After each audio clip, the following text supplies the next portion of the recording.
नमस्कार दोस्तों, स्वागत है आप सभी का। तो आज के सेशन में हम टैट में पूछे गए प्रीवियस ईयर क्वेश्चन का डिस्कशन करेंगे, जिसमें हिमाचल प्रदेश और करंट अफेयर और बाकी जनरल अवेयरनेस के जो कुछ क्वेश्चंस आते हैं। चलिए देखिए, पहला क्वेश्चन है हमारे पास, what is the constitutional name of the national flag. ठीक है, राष्ट्रीय ध्वज का संवैधानिक नाम क्या है। देखिए, हम सबको पता है कि इसको तिरंगा या ट्राई कलर कहते हैं।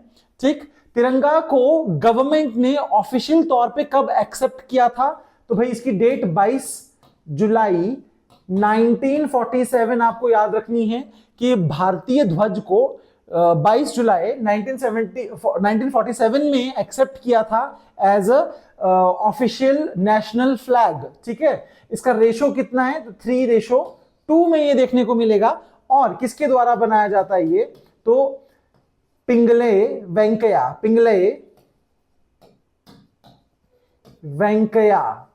ठीक है, पिंगले वेंकैया एक महिला हैं, दक्षिण भारत की थी ये। इन्होंने इसका जो डिजाइन जो है वो बनाया था। इसमें टोटली 4 कलर्स देखने को मिलेंगे। ठीक है, ऑरेंज, व्हाइट, ग्रीन और navy blue. Right, navy blue जो है। तो राष्ट्रीय ध्वज 22 जुलाई 1947 3:2 में है। ये पिंगले वेंकैया ने बनाया था। ठीक है, ट्राई कलर इसका नाम है। चलिए नेक्स्ट क्वेश्चन है हमारे पास, which of the following country is said to be the home of direct democracy. कौन से देश को प्रत्यक्ष लोकतंत्र, देखिए प्रत्यक्ष लोकतंत्र होता कौन है, तो गाइस प्रत्यक्ष लोकतंत्र का मतलब है जहां पे लोकतंत्र है, लोगों की सरकार है, लोगों के द्वारा बनाई गई है। ठीक, लेकिन वहां पे वो लोग भी कानून निर्माण प्रक्रिया में अपना पार्टिसिपेशन दिखाते हैं। जैसे कि इंडिया में देखो, बिल बनाना है तो कौन मतलब कोई कानून बनाना है तो बिल जो है पार्लियामेंट में निकाला जाता है। ठीक है, और पार्लियामेंट वाले ही इसको फाइनल भी करते हैं। लेकिन ये एक ऐसी कंट्री है जहां पे बिल एक्ट, कानून बनाने की प्रक्रिया में जब भी बिल लाया जाता है तो वो बिल जनता के सामने भी रखा जाता है, फिर जनता भी उसमें अपनी वोट देती है। ठीक है, तो ये है स्विट्जरलैंड। याद रखना आपने, स्विट्जरलैंड जो है वो डायरेक्ट डेमोक्रेसी का मतलब एक कंट्री है जहां पे ये चलता है। ठीक, तो ये आपने याद रखना है। नेक्स्ट क्वेश्चन है हमारे पास, in which article of constitution is the election commission mentioned.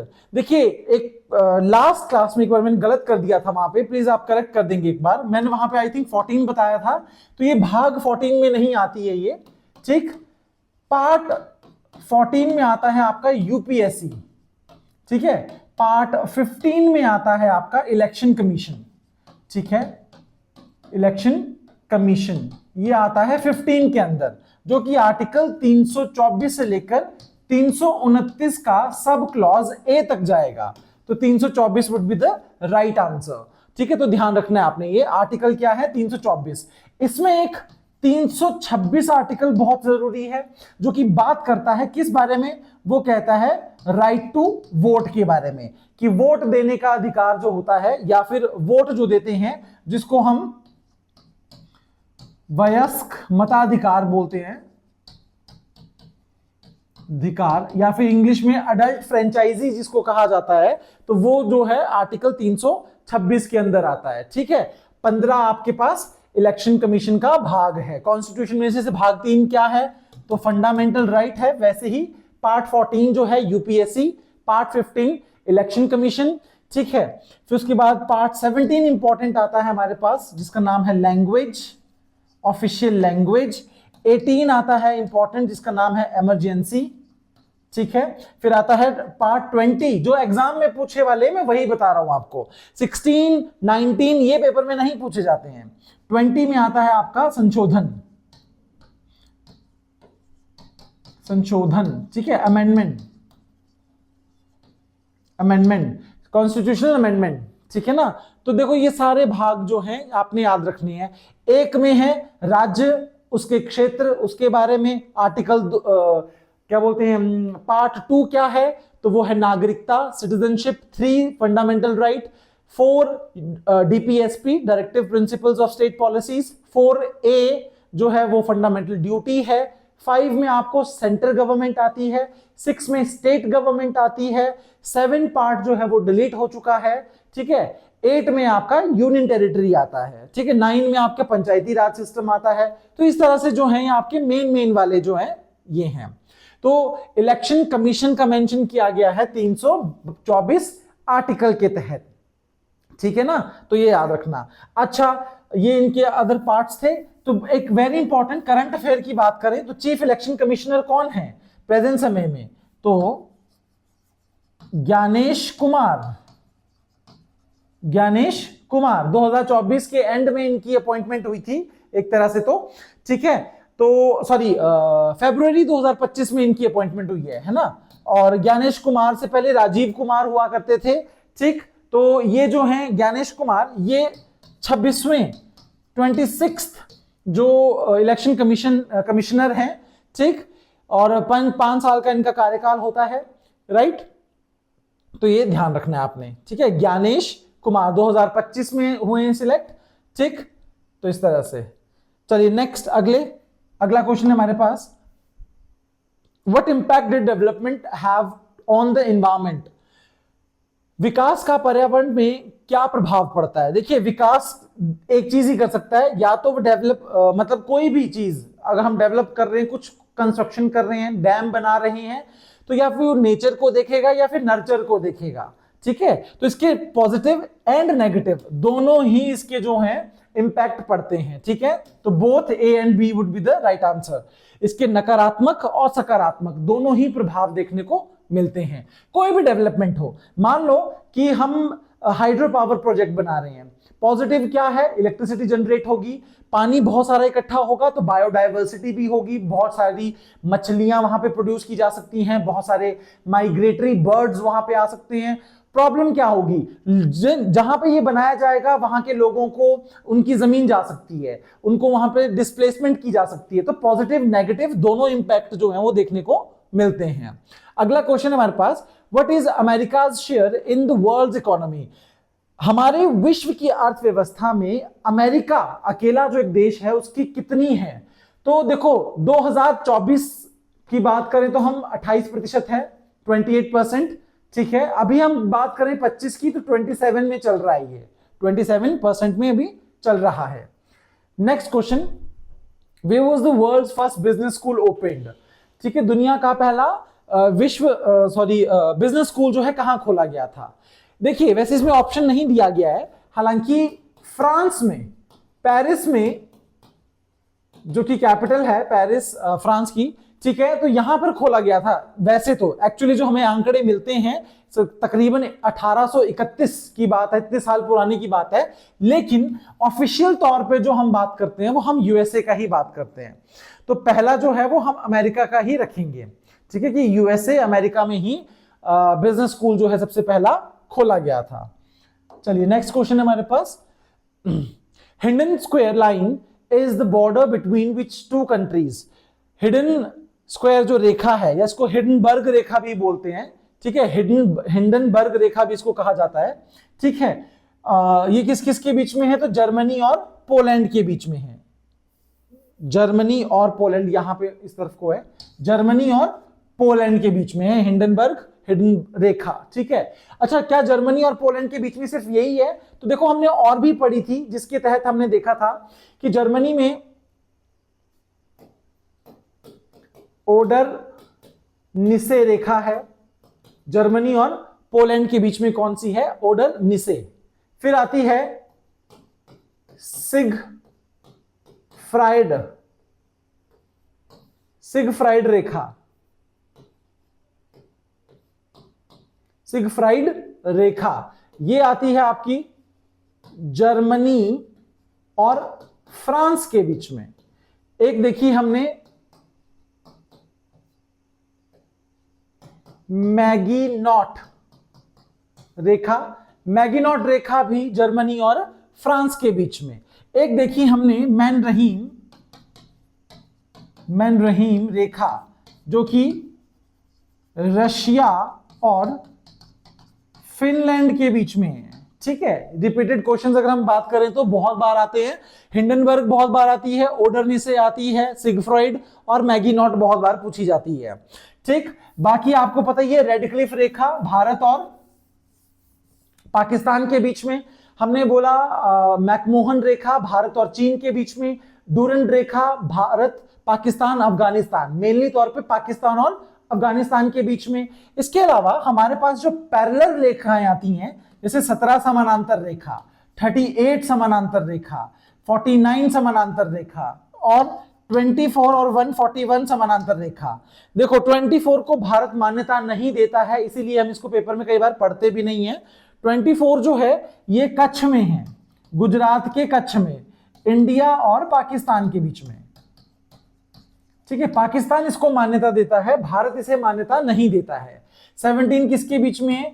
तो वियतनाम के बीच में है। 38 कोरिया, देखो ये है नॉर्थ और साउथ की बात, कोरिया भी नॉर्थ और साउथ की बात। ये है यूएसए और कनाडा के बीच में, यूएसए और कनाडा के बीच में 49 पैरेलल आती है। अच्छा, शून्य रेखा किसके बीच में है?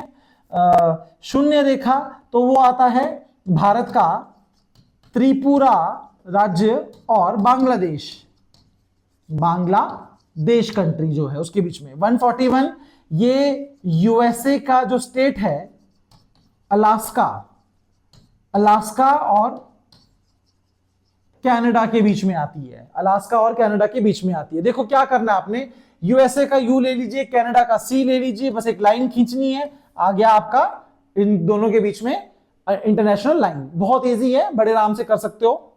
चलिए फिर नेक्स्ट क्वेश्चन है हमारे पास, Where was the first non-aligned summit held? देखिए हमने बहुत बार पढ़ लिया है नाम, इसकी स्थापना 1961 में हुई थी। ठीक है, सितंबर मंथ में मार्शल टीटो, जवाहरलाल नेहरू और नासिर जो हैं इन्होंने उसका मतलब बनाया गया था इसको। ठीक है, और बेलग्रेड में इसकी पहली मीटिंग हुई थी। राइट, चलो जी नेक्स्ट क्वेश्चन है इसका, Who is the author of the book आधे अधूरे? आधे अधूरे जो बुक है वो किसके द्वारा लिखी गई है? देखिए आधे अधूरे है क्या, तो ये एक प्ले है और एक राइटर थे जो ऐसे नाटक लिखा करते थे। ठीक है, ये किताब जो है 1969 में लिखी गई है ये प्ले जो है, और ये मोहन राकेश के द्वारा लिखी गई है। ठीक है, तो मोहन राकेश एक प्ले राइटर हुआ करते थे। ठीक है, 1969 में उन्होंने आधे अधूरे ये नाटक लिखा था। नेक्स्ट क्वेश्चन हमारे पास, in which session did the Congress set the goal of Purna Swaraj?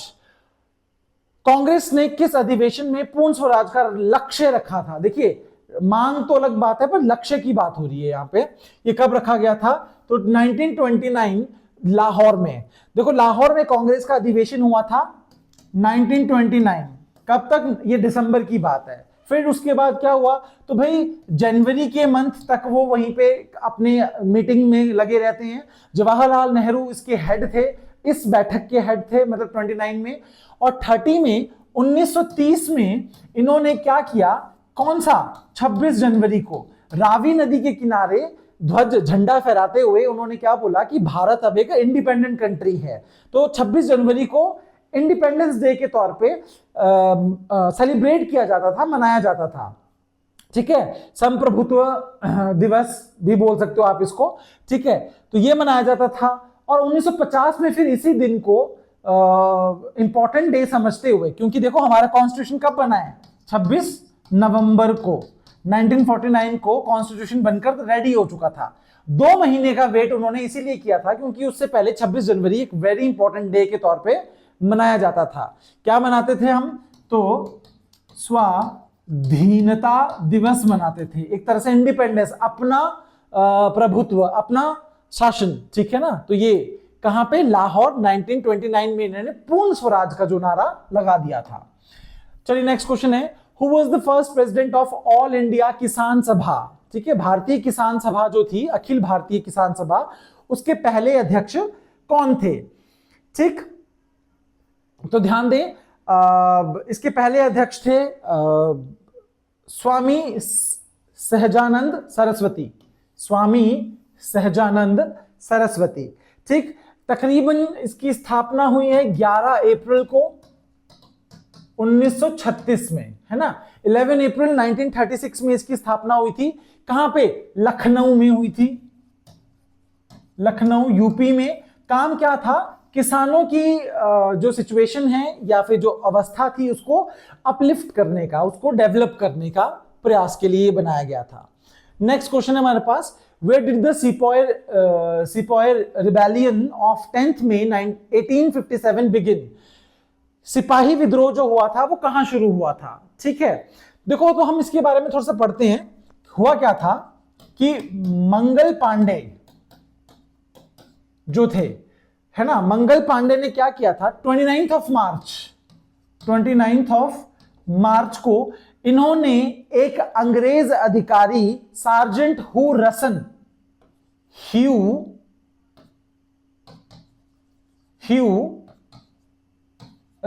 को जो है मार दिया था, मतलब उनकी हत्या कर दी थी।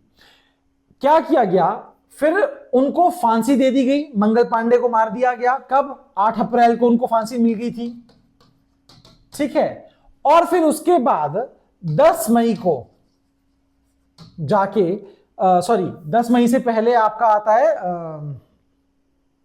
24 अप्रैल, यस 24 अप्रैल को क्या हुआ था, 19 सिपाहियों ने विद्रोह किया चर्बी वाली कारतूस के खिलाफ, ठीक है, जो कि उनको मुंह से पहले खींचनी पड़ती थी, फिर उसके बाद उसमें गोली चेंज की जाती थी, ठीक है। तो उस कारतूस को मतलब उन्होंने क्या किया था, 90 सिपाहियों ने वहां पर विद्रोह किया था एक तरह से, कि भाई हम ये चीज यूज नहीं करेंगे, ठीक है। कौन सी थी?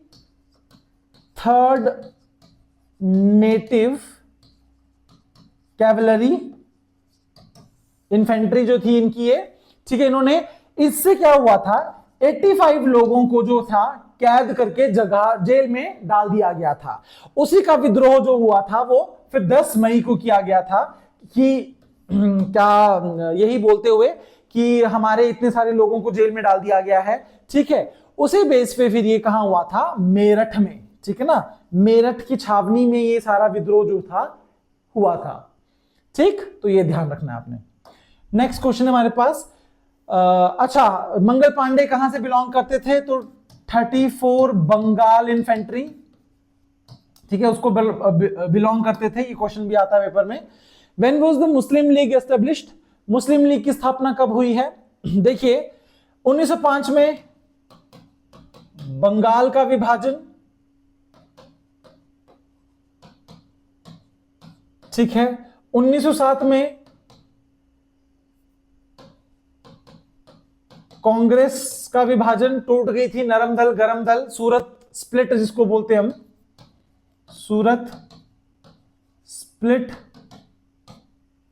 कहा जाता है जिसको, ठीक है। 1909 में मार्ले मिंटो सुधार आया, सुधार वेरी इंपॉर्टेंट, और 1900 यहां पे मुस्लिम लीग की स्थापना हुई है। तो 1906 आपने याद रखना है।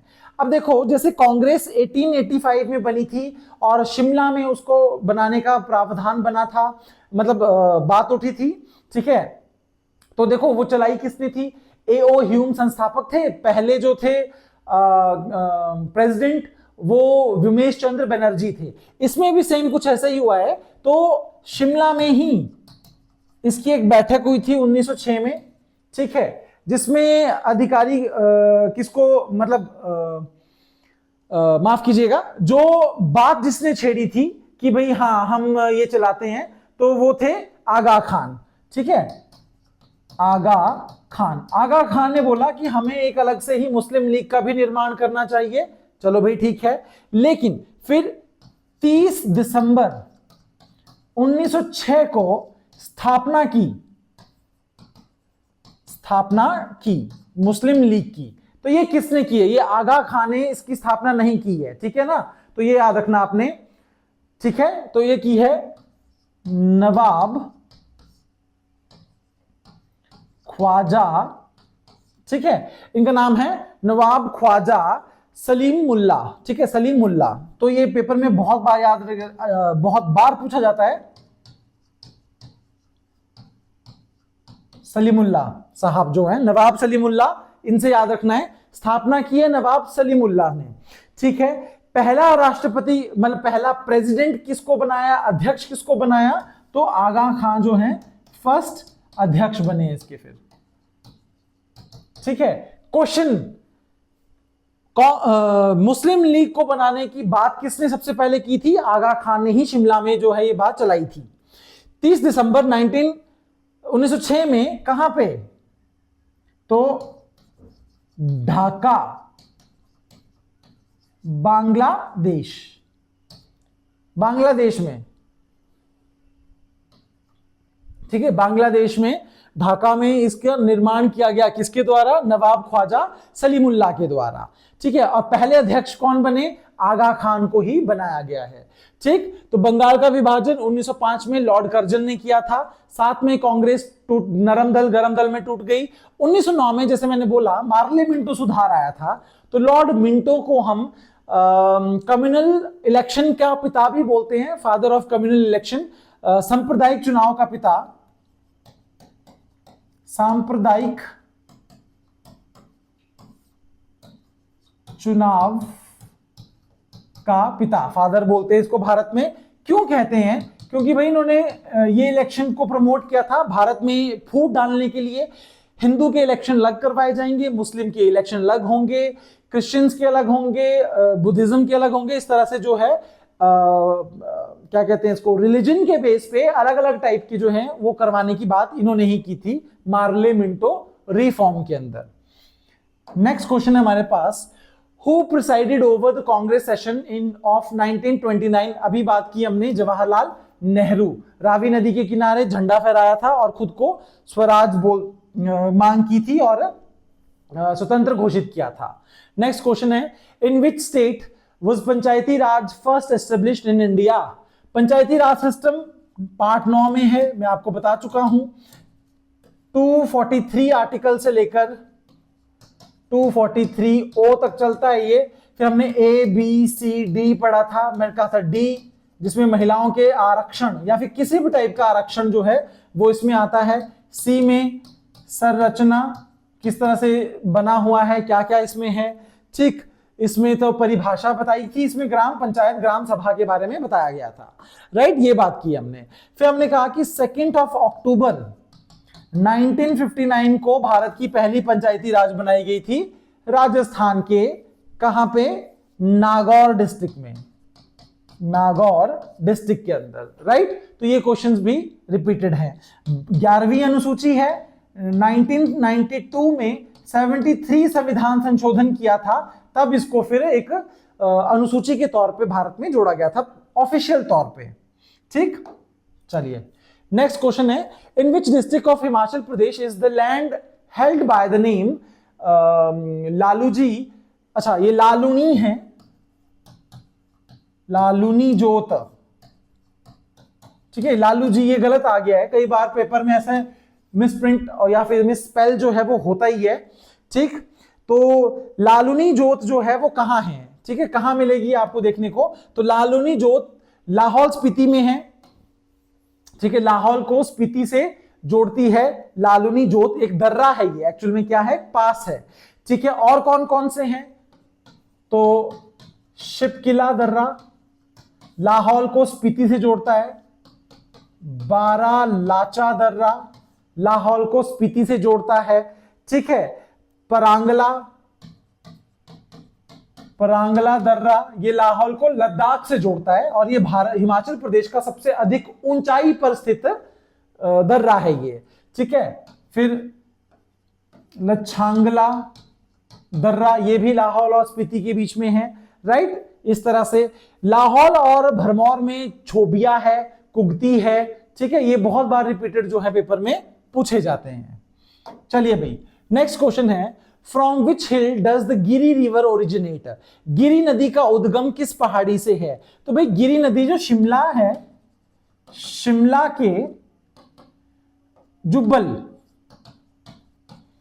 जुब्बल स्थान से निकलती है। जुब्बल में कौन सी है? तो बात थी कि जब उत्तराखंड से एक साधु जो थे, मतलब हरिद्वार से जो है अपनी कमंडल में गंगा को लेके गए थे, तो वो कहां किस पर्वत पे चढ़ाई चढ़ रहे थे भाई? तो वो कूपर चोटी से चढ़ रहे थे और वहां से कमंडल उनके हाथ से गिर गया था।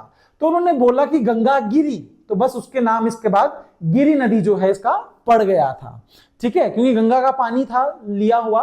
ये दंत कथाएं हैं, इस तरह से बताया जाता है भाई। तो ठीक, तो ये याद रखना आपने गिरि। अब गिरि नदी किसकी सहायक नदी है भाई? तो ये यमुना की सहायक नदी है।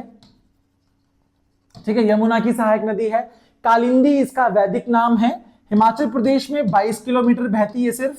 उद्गम यमुनोत्री ग्लेशियर होगा, कालिंदी पर्वत होगा, या फिर बंदरपुच पर्वत होगा। ठीक है ना, बंदरपुच पर्वत भी बोलते हैं उसको, वहां से निकलती है ये, है ना। खोदरी माजरी से हिमाचल प्रदेश में ये एंटर करती है।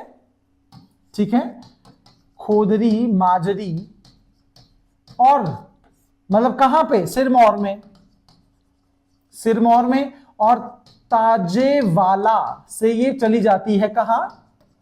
हरियाणा को। ठीक है, हरियाणा चली जाती है, राइट। तो ये ध्यान रखना है आपने। ठीक है, अब इसकी वेरी इंपॉर्टेंट अगर हम नदियों की बात करें तो मथरेटी, ठीक है, मथरेटी इसकी सहायक नदी है।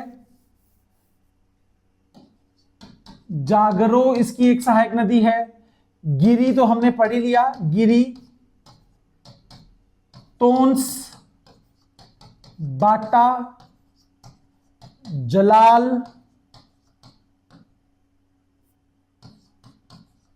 पब्बर। पब्बर नदी बड़ी इंपॉर्टेंट है भाई। पब्बर नदी चंद्रनाहन झील से निकलती है, चंद्रनाहन ग्लेशियर से निकलती है ये। ठीक, चंद्रकूप चोटी जो है वहां से आती है ये। ठीक है ना, तो पब्बर, जलाल, बाटा, तोन्स, आंध्रा, आंध्रा वेरी इंपॉर्टेंट है, आंध्रा। मारकंडा वेरी इंपॉर्टेंट है। मारकंडा नदी के किनारे सिरमौर में क्या मिलेगा आपको? बहुत रिपीटेड क्वेश्चन है, तो फॉसिल पार्क मिलेगा, सुकेती जीवाश्म पार्क जो है। ठीक है, फॉसिल पार्क मारकंडा नदी के किनारे है वो, सुकेती, सिरमौर में। ठीक है, तो मथरेटी हो गया, जागरो, गिरि, तोन्स, जलाल, बाटा, आंध्रा, पब्बर, मारकंडा। ठीक है, ये जो है इसकी सहायक नदियां हैं। अच्छा, एक पैरवी भी बड़ी इंपॉर्टेंट है, वो भी याद रखना आपने। पैरवी, पैरवी सहायक नदियां हैं किसकी? यमुना की। तो गिरि की बात हो रही है, गिरि जुब्बल के कुपर चोटी से निकलती है ये। ठीक है, और यमुना की सहायक नदी है। नेक्स्ट क्वेश्चन हमारे पास, the name of Padma Sambhav is associated with which of the following lakes? Padma Sambhav किस झील से है भाई? पद्म संभव का है रिवाल्सर झील से संबंध, रिवाल्सर लेक। रिवाल्सर लेक जो है, झील जो है, ये मंडी डिस्ट्रिक्ट में पड़ती है, और इसको पद्माचन झील भी कहा जाता है, पद्माचन झील। ठीक है, क्या बोलते हैं इसको हम? पद्माचन झील भी बोलते हैं। अब क्यों इंपॉर्टेंट है? 3 धर्मों से, धर्मस्थल बोलते हैं इसको, 3 धर्मों से इसका कनेक्शन रहता है। बौद्ध धर्म हो गया पद्म संभव से। ठीक है, ऋषि लोमस जो है हिंदू, उनका वहां मंदिर है, तो वो हिंदुओं से हो गया। और गुरु गोविंद सिंह जी का वहां पे गुरुद्वारा है, तो वो सिख धर्म से भी रिलेटेड हो गया। तो भाई ये सिख, हिंदू और आपका बौद्ध धर्म से संबंधित जो है ये झील, मतलब रिलेशन जो है इसका रहता है। पद्म संभव बौद्ध धर्म से, ऋषि लोमस हिंदू धर्म से, 10वें सिख गुरु गुरु गोविंद सिंह जी का गुरुद्वारा है तो सिख धर्म से। ठीक है, हाँ, अभी रिसेंटली क्या हुआ है, इसी साल ये एक वेटलैंड भी बनाया गया है, वेरी इंपॉर्टेंट। हिमाचल प्रदेश में 5 वेटलैंड है। सबसे पहला था हमारे पास चंद्रताल झील, और आपकी रेणुका झील। रेणुका झील भारत का सबसे छोटा वेटलैंड है। ठीक, उसके बाद पौंग झील अब और भी जुड़ गई है, जैसे कि खजियार बन गई और रिवाल्सर बन गई, रिवाल्सर झील। ये 5 जो हैं वेटलैंड है अब हिमाचल प्रदेश के अंदर। 5 वेटलैंड स्थान है। चंद्रताल झील है, रेणुका झील है, पौंग झील है, खजियार है और रिवाल्सर झील। वेटलैंड क्या था, कौन करता है ये? तो रामसर साइट बोलते हैं इसको हम, रामसर साइट। तो 2 फरवरी को हम क्या मनाते हैं? वेटलैंड डे मनाते हैं 2 फरवरी को, जहां पे रामसर साइट कहां हुई थी? ईरान में हुई थी ये बैठक, रामसर कन्वेंशन, जिसके तहत कुछ इंपॉर्टेंट जगहों को जहां पे बायोडाइवर्सिटी ज्यादा है, पानी ज्यादा है, ठीक है, उनको ये स्पेशल दर्जा दिया जाता है वेटलैंड का। ठीक, तो भारत का सबसे बड़ा वेटलैंड कौन है? चिल्का झील। ठीक है, तो वो ध्यान रखना है। सबसे छोटा कौन सा है? रेणुका झील। ठीक, चलिए अभी अच्छा, आपके लिए एक क्वेश्चन रहेगा, कमेंट सेक्शन में जरूर डाल सकते हैं आप लोग कि हिमाचल अर्थ की किडनी किसको कहा जाता है? ठीक है, किडनी ऑफ अर्थ किसको कहा जाता है? चलिए नेक्स्ट क्वेश्चन है, in which district of Himachal Pradesh have uranium reserve been discovered? Himachal Pradesh के किस जिले में यूरेनियम भंडार की जो है खोज की गई है? अगर मैं अभी आपको रिसेंट की बात करूं, अभी रिसेंटली ही, तो मंडी जिले के तिलेली स्थान में मिली हैं, मंडी में, यहां पर भी मिले हैं। ठीक है, बाकी जो पुराने अगर हम बात करें, ये करंट का है, बिल्कुल कुछ ही महीने पहले का, तिलेली में जो है मिला है। ठीक है, ऊना के राजपुरा में आपको यूरेनियम मिलेगा और शिमला में मिलेगा। ठीक है, शिमला में भी आपको क्या है ये देखने को मिलेगा, और साथ ही में हमीरपुर में भी आपको जो है देखने को मिलेगा। ठीक, तो ये ध्यान दें। तो यूरेनियम के हिमाचल प्रदेश में कहां कहां मिलते हैं? तो ऊना भी इसका सही आंसर है इसके अकॉर्डिंग, और हमीरपुर भी इसका सही आंसर है, तो ये ध्यान रखना है आपने। ठीक है, ठीक, शिमला के कहां? तो भाई काशा कलाड़ी। ठीक है, काशा कलाड़ी में। ठीक, तो ये याद रखना है। तलेली मंडी में रिसेंटली, शिमला के यहां पे भी यूरेनियम के भंडार मिले हैं, ऊना हमीरपुर में तो है ही है। ठीक, तो ये याद रखना आपने। चलिए, जिप्सम कहां मिलता है? जिप्सम मिलता है सिरमौर के अंदर। अच्छा, स्लेट के उद्योग कहां है? तो कांगड़ा में मिलेंगे स्लेट, खनियारा, वहां पे स्लेट उद्योग हैं, मतलब खदाने हैं वहां पे, वो भी ध्यान रखना है आपने। ठीक, अगला है, Mohna is a famous folk song from where? Mohna जो है कहां का एक प्रसिद्ध जो है गाना है? Very important question. ठीक है, मोहना ये है बिलासपुर का। ठीक, गंभरी कहां का है? बिलासपुर का है। ठीक है, इसके अलावा मोहना हो गया, बालो हो गया, गंगी हो गया। ठीक है, गंगी गाते हैं रात भर बैठ के, वो बालो गाते हैं, गंभरी गाया जाता है। ठीक है, और मोहना भी गाया जाता है। मोहना का वहां का एक लोक नाट्य भी है, वो भी ध्यान रखना है आपने। ठीक है, तो इस तरह से। अच्छा, कांगड़ा की अगर हम बात करें तो हरि सिंह राजया, ठीक है, ना मन्याओ हंसा, ये सारे गाने जो हैं आपको देखने को मिलेंगे। फुलमू रूंझू, कुंजू चंचलो, लच्छी लच्छी लोग गलांदे, ये कहाँ के हैं? ये आपको चंबा के मिलेंगे। ठीक है, निर्मंडारिये ब्राह्मणिये, ये मंडी का है। ठीक, लुड्डी डांस होता है यहाँ पे इसके उसमें, राइट। तो इस तरह के लोक गीत जो हैं वो पेपर में पूछे जाते हैं। चलिए जी, नेक्स्ट क्वेश्चन है हमारे पास, where is Bhuri Singh museum located? Bhuri Singh museum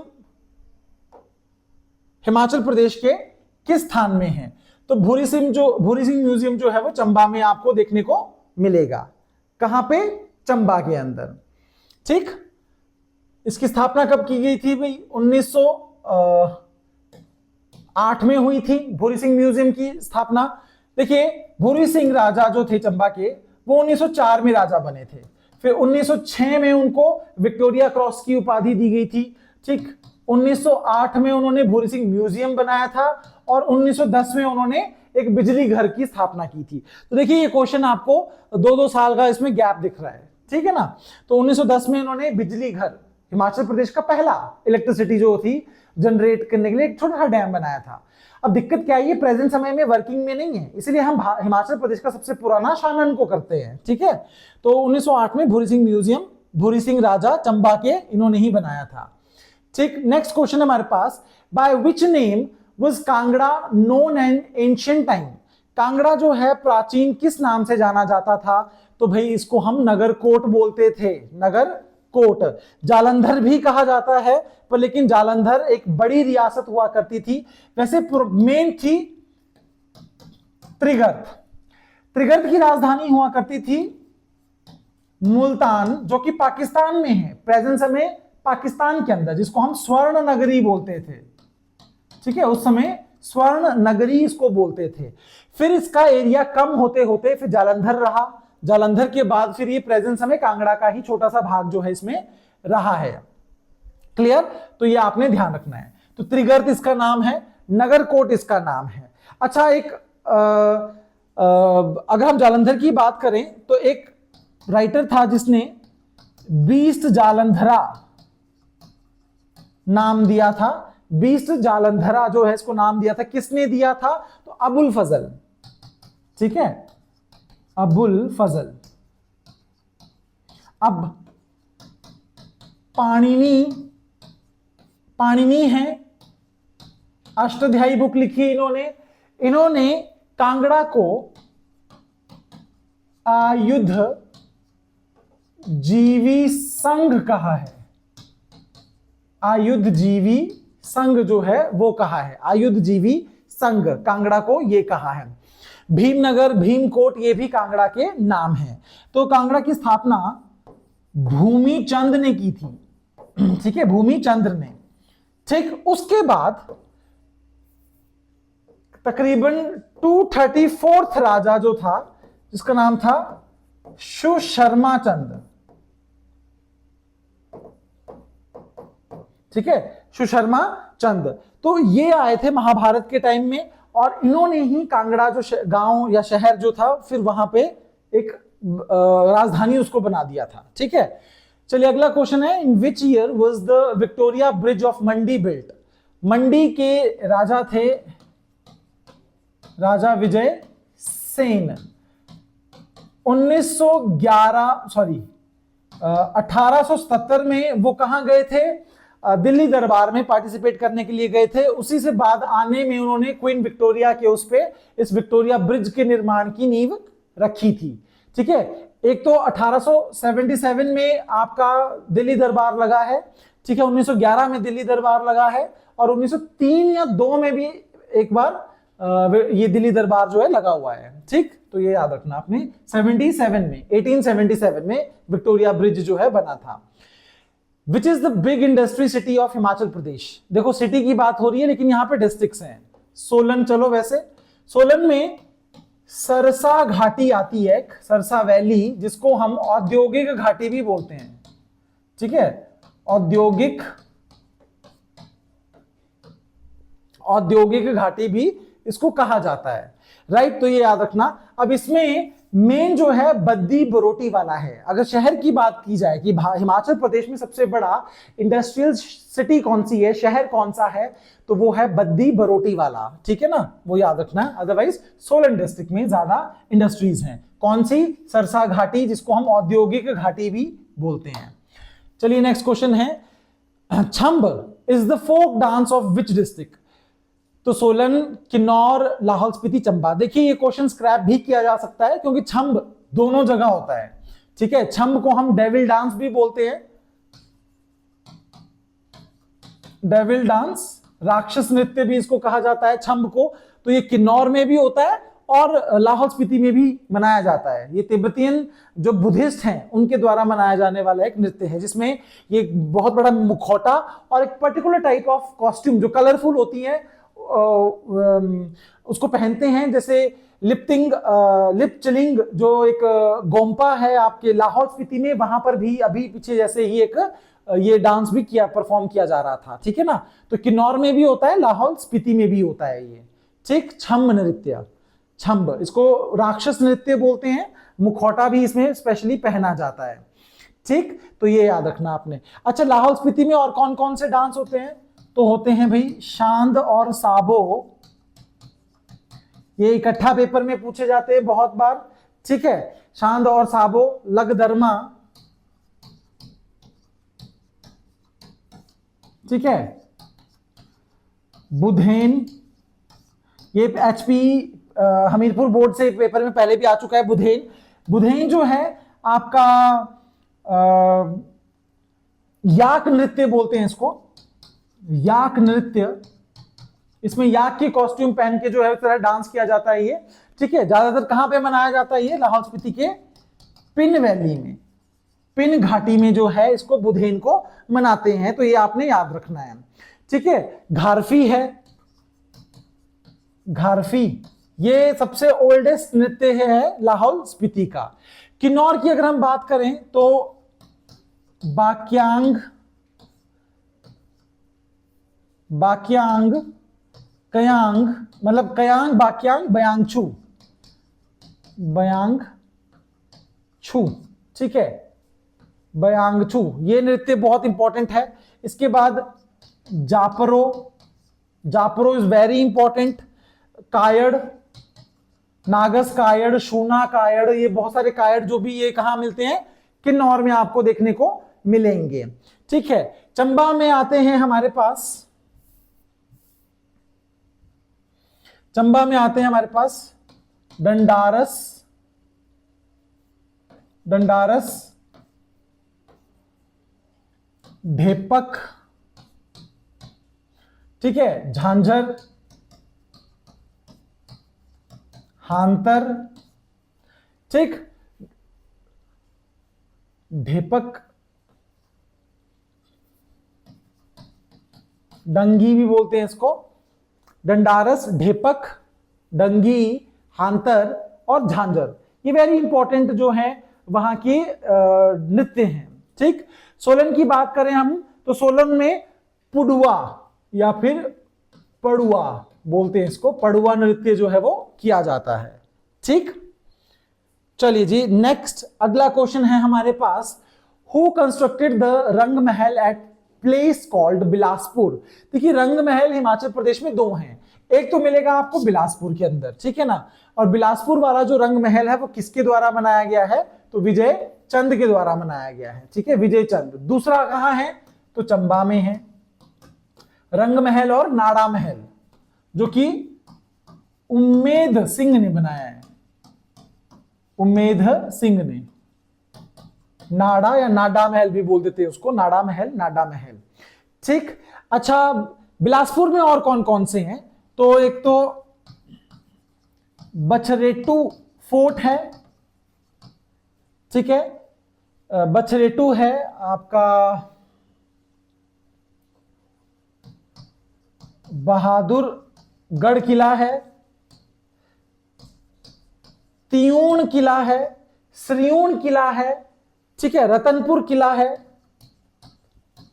Ratanpur धार में रतनपुर किला। देखिए ये जो धारें हैं उनमें ये किले भी उसी नाम से जो है जाने जाते हैं। ठीक है, अच्छा एक बड़ा इंपॉर्टेंट आता है यहां पे, बल एक क्या दो इंपॉर्टेंट आते हैं। पहला है धौलरा, धौलरा महल, धौलरा महल ये दीपचंद चंदेल के द्वारा बनाया गया है, दीपचंद चंदेल, और ये कहां है, ये मिलेगा आपको बिलासपुर में। जब उसने दीपचंद चंदेल ने बिलासपुर को राजधानी बनाया था, प्रॉपर शहर बिलासपुर जो है, ठीक है, और कहलूर पुराना नाम था इसका, ठीक है, तो धौलरा महल वहां पर बनाया था। अच्छा यहां पर एक छातीपुर किला है, छातीपुर किला, अब वो किसने बनाया, संसार चंद ने, संसार चंद, ये कांगड़ा का राजा है। ठीक है, कहा जाता है जब संसार चंद ने अटैक किया था तो झंझीधार जो जगह है, झंझीधार, वहां पे छातीपुर किला बनाया, तो उसको झंझी किला भी बोलते हैं। ठीक है, तो वो भी आपने याद रखना है, कांगड़ा के राजा संसार चंद ने ये बनाया हुआ है। ठीक, इस तरह से। अब जैसे गोंदला किला वेरी इंपॉर्टेंट है, गोंदला किला कहां है, लाहौल स्पीति में है, वो कुल्लू के राजा मानसिंह ने बनाया है।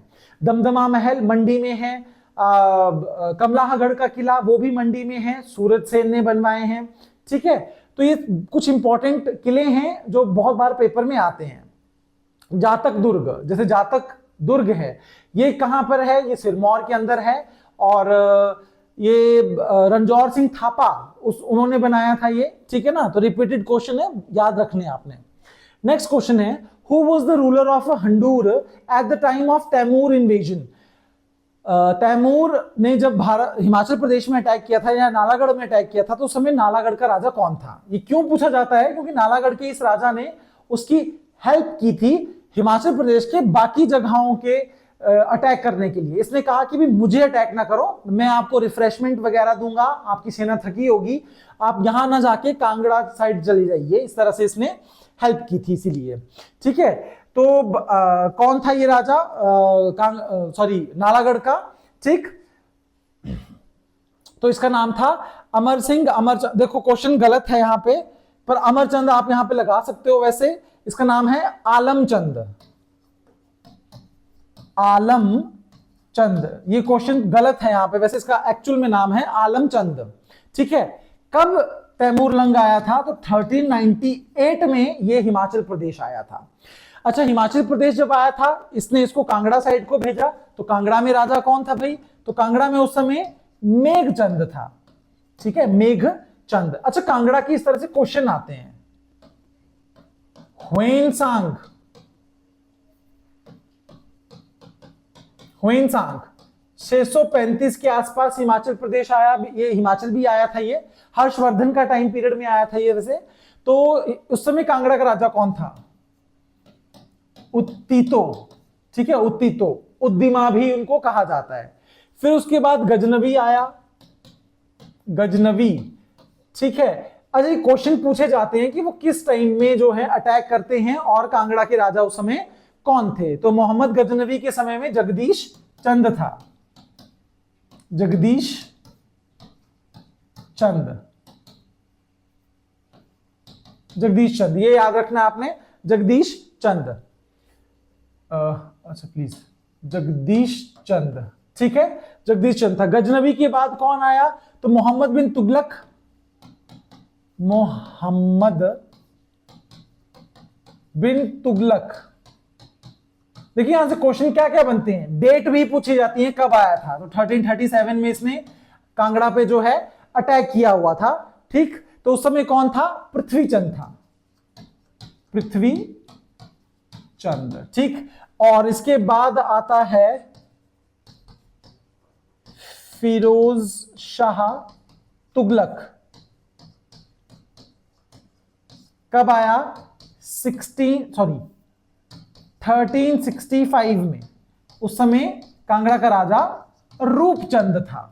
ठीक है, उसी के बाद फिर कौन आता है? तैमूरलंग 1398 में, और उस समय कांगड़ा का राजा कौन था? मेघचंद। बस ये नाम याद रखनी है, रिपीटेडली बहुत से पेपर में ये पूछा जाता है।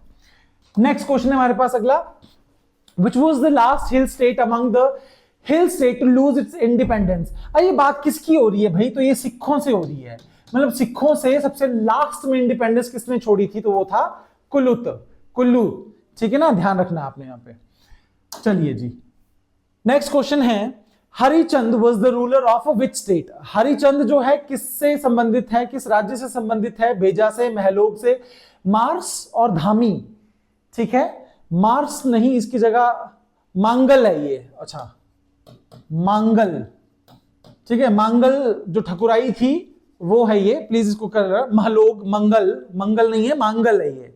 ठीक है, तो देखिए वैसे एक्चुअल में अगर हम बात करें, जो मेन हरिचंद है वो तो हमने कहां पढ़ा है भाई? तो वो हमने गुलेर रियासत में पढ़ा है। गुलेर रियासत का संस्थापक कौन था? 1405 में किसने हरिचंद को बोलते हैं हम गुलेर रियासत का संस्थापक। लेकिन इन चार अगर उसमें बात करें तो हम हरिचंद जो है वो महलोग से भी बिलोंग करता है। एक महलोग में भी हरिचंद नाम का एक राजा रहा है, तो ये भी आपने ध्यान रखना है। ठीक, चलिए जी, आज का आखिरी क्वेश्चन है हमारे पास, by what other name is the Pabbar valley of Himachal Pradesh known. Pabbar घाटी को भाई कितनी बार पढ़ा है, ये रोहड़ू घाटी भी इसको कहा जाता है। ठीक है, रोहड़ू घाटी के नाम से भी इसको जानते हैं। ठीक, तो ये ध्यान रखना है आपने। रोहड़ू घाटी में ही एक तो ग्वास बगमी घाटी आती है। ठीक है, और इसी जगह में ही जहां पे आपका डलगांव आता है, फिर वहां पे भुंडा उत्सव का भी देखने को मिलता है ना, तो वो ध्यान रखना है आपने। तो रोहड़ू घाटी को, पब्बर घाटी को रोहड़ू घाटी भी कहा जाता है। जैसे कि किन्नौर की जो सांगला घाटी है उसको हम वहां पे बसपा घाटी के नाम से भी जानते हैं। सरसा घाटी हमने पढ़ा, उसको हम औद्योगिक घाटी के नाम से भी जानते हैं। तो ऐसे बहुत सारे जो हैं घाटियों के दूसरे नाम भी आपको देखने को मिलेंगे। तो आज के लिए हम सिर्फ इतना ही करेंगे गाइस, बाकी फिर नेक्स्ट क्लास में। Okay, thank you.